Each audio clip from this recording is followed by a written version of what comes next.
From the north side of the San Francisco Bay to Singapore, welcome to Urban X Real Talk Fitness Radio with your host, business owner, lecturer, author, master trainer, Tiaja. With over 30 years of experience in the health and fitness industry, he will challenge the fitness between your ears. So prepare your mind, body, and soul for the revolution of self-care, the evolution of fit, with real talk about real people, real health, real fitness, and the real deal behind our present illness culture. Real talk every time, all the time. Get weekly insights on how to shift your thinking, emoting, eating, training, hydrating, goal setting, and resting for you, the everyday athlete. You can cheat your fitness, but you can't steal your health flow. It's Tuesday, 9 a.m. Let's flow. It's a strange world we live in. What was once a society devoted to logic and progress is now being herded in echo chambers of thought control and anti-critical thinking. Still, much of this thought control is done through the music we listen to. For those of you who weren't born in the 21st century, do you remember when there were distinct music genres and radio stations that catered to that particular genre of music?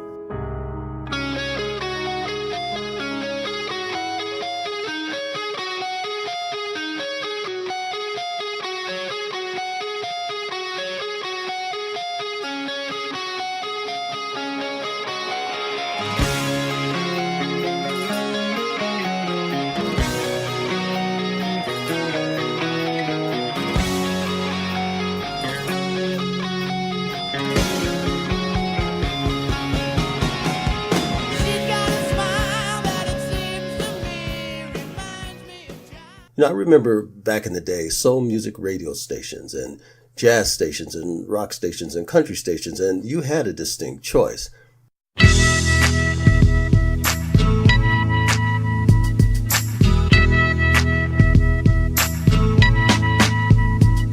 If man is the father, the sun is the center of the earth, in the middle of the universe, then why is this verse coming 6 times rehearsed? Don't freestyle much, but I write them like such. Word. Amongst the fiends controlled by the screens, what does it all mean, all this I'm seeing? Wait, you just dissed me, I'm perplexed. Insult me in a line, compliment me on the next. Damn, I'm really sorry you want me to have a heart attack.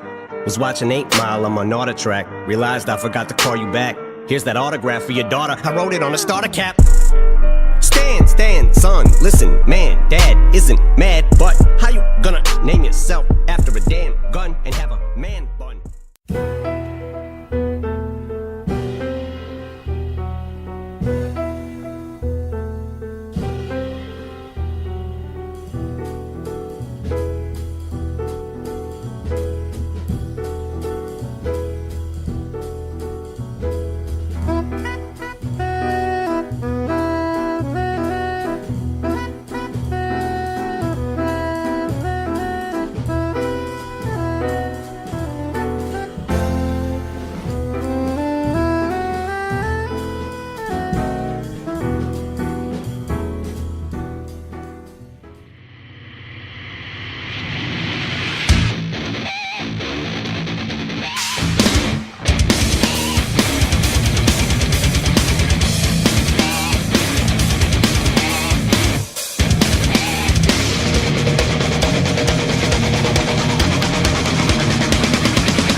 Just a small town girl living in a lonely world. She took the midnight train going anywhere. Just a city boy, born and raised in South Detroit. He took the midnight train going. Country music was either on the AM band towards the low assigned frequencies like 820 on your dial, while soul music was assigned on the higher end, 1260 and above, and was usually found on FM stations. But FM signals don't bend around the earth like AM signals. So whenever we traveled outside the city limits, we wound up listening to mostly country music as a consequence.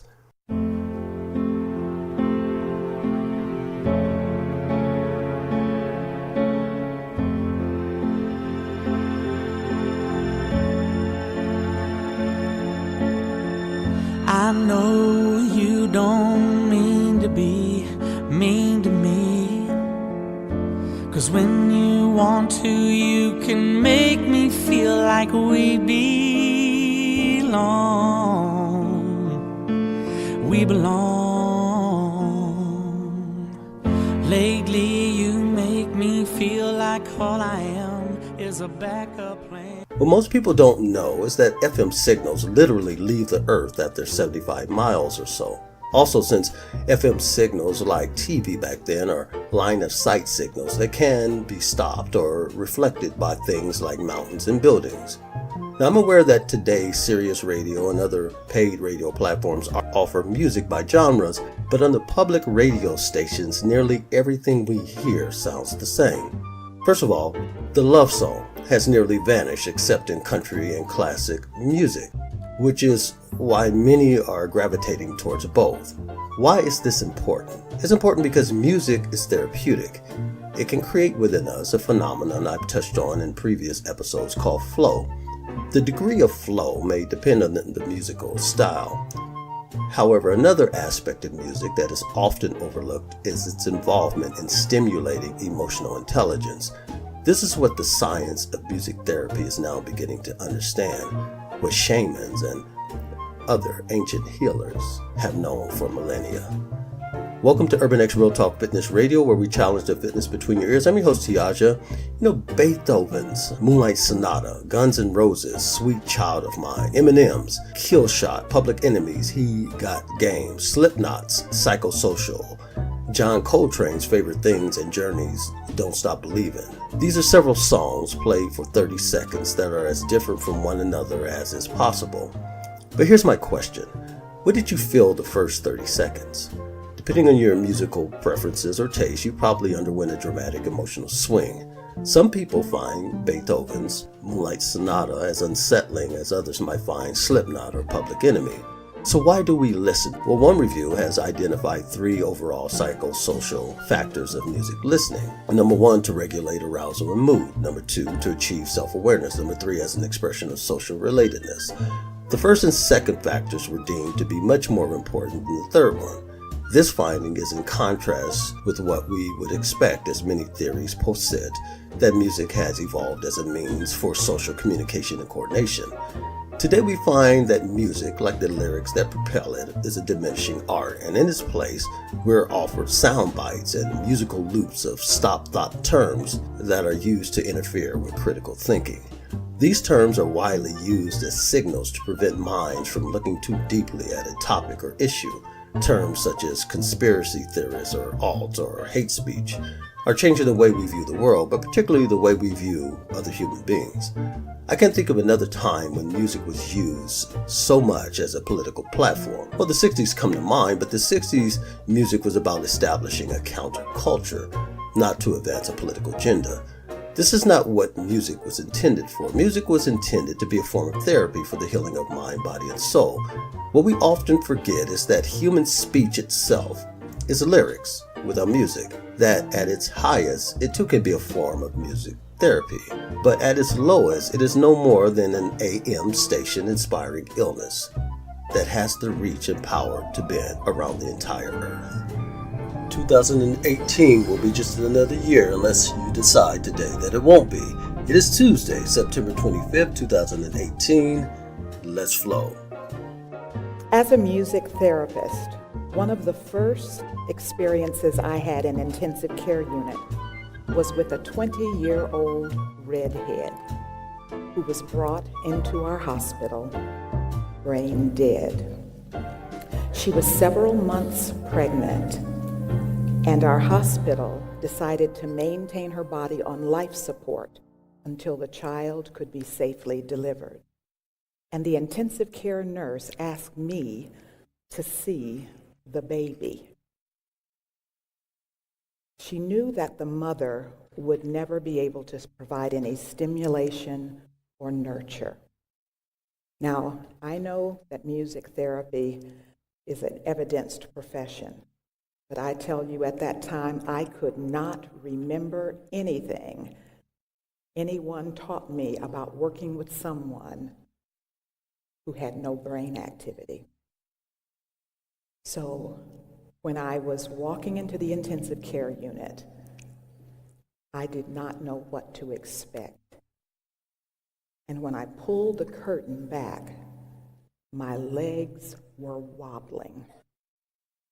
I walked over to her bed, and I saw this little lump in the middle of her belly. And I just gently placed my hands right over that little lump. And I began to sing. He's got the whole world in his hands. He's got the tiny little baby in his hand. And that baby began to dance under my fingers. I felt little knees and elbows rolling. I felt stretching. So I walked a little bit closer, and I sang a little louder and a little faster. This old man, he played two, he played knick-knack, and that baby's movements increased and the heart rate went up. And I thought, life on the inside responding to music on the outside. Several weeks later, when Samantha was born, she was lifted from the womb, and she did not cry. She sang. Maybe an E flat. And when I would go to the neonatal intensive care unit, and I would see her very distressed, splayed fingers, thrust tongue, scrunch face, or her levels of oxygen would desaturate, I would simply go over to her bed and lean down and sing, and she would calm, much like a picture of that little baby I saw on the internet and wanted you to see. That's what she looked like to me. It may surprise you that music therapy is genuinely a credentialed and degreed profession since 1950. There are over 70 colleges and universities that offer the degree, and there are over 7,000 plus of us throughout the United States and abroad that offer music therapy in so many ways, in multiple places such as hospice, prisons, school systems, pain clinics, nursing homes. And we do so with much passion. One of the ways that we provide music therapy, I want to share with you. I have seen music, the effects of it, in some of life's most complex and fragile moments. Many of those have been in a hospital. For over 4 decades, I have witnessed the healing power that music can have. I'd like to share some of those with you. So go with me to the Seidman Cancer Center. It's at University Hospital's Case Medical Center in Cleveland, Ohio. And I want you to go to the 5th floor with me. Mr. Z is there. His surgeon has referred him to me for coping. You see, Mr. Z is a doo-wop singer. And he has all the moves that a doo-wop singer has, and a smile that is electric. But he is going to have a total laryngectomy. No more singing for him. And I honestly thought maybe music therapy sessions are contraindicated here because this man will only be reminded of the things that he cannot do. That could be depressing. But I went, introduced myself, and we built a rapport that was out of this world. And we redeemed the time and sang as much as we could prior to his surgery.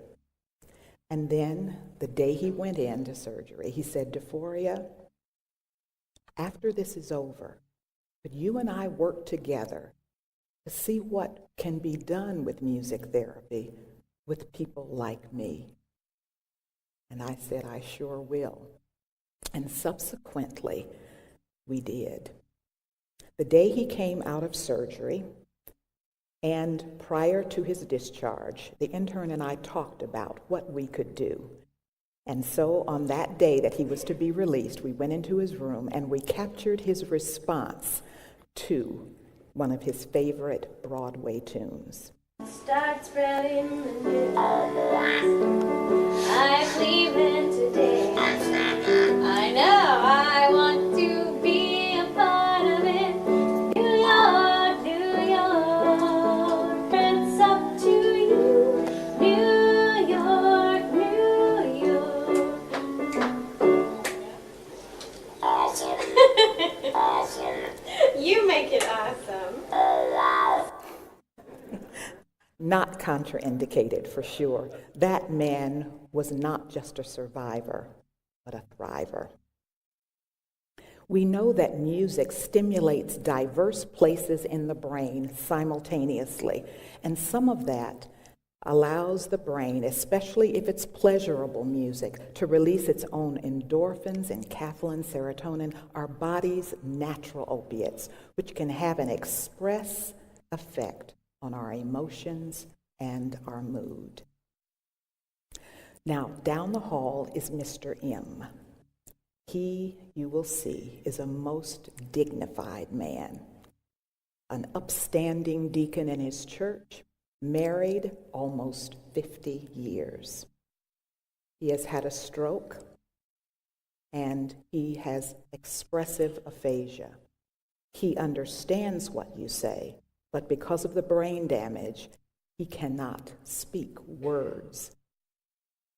Before this particular time that you will see, I had been with him for a half hour, and he had been trying his best to talk to me.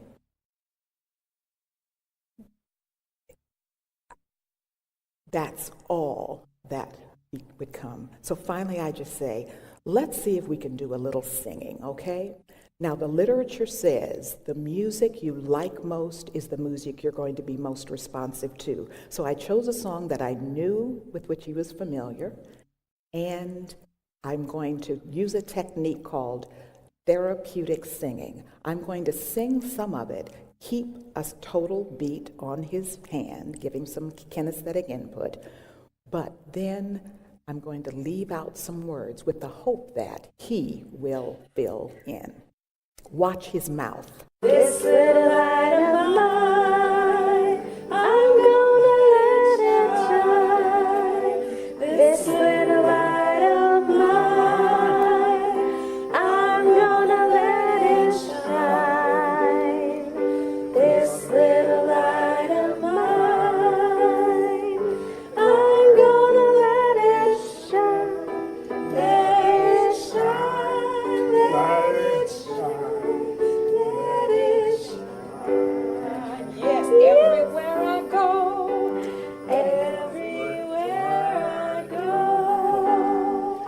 I'm gonna let it shine, let it shine, let it shine, let it shine.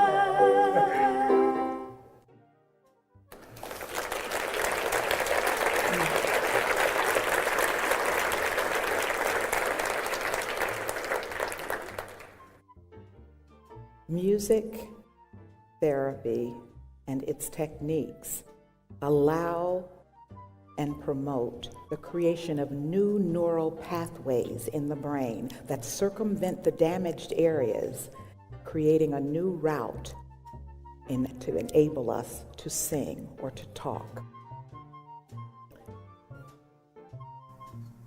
Now here's my 2 cents, and feel free to keep the change. That music can move us and even heal us is no surprise.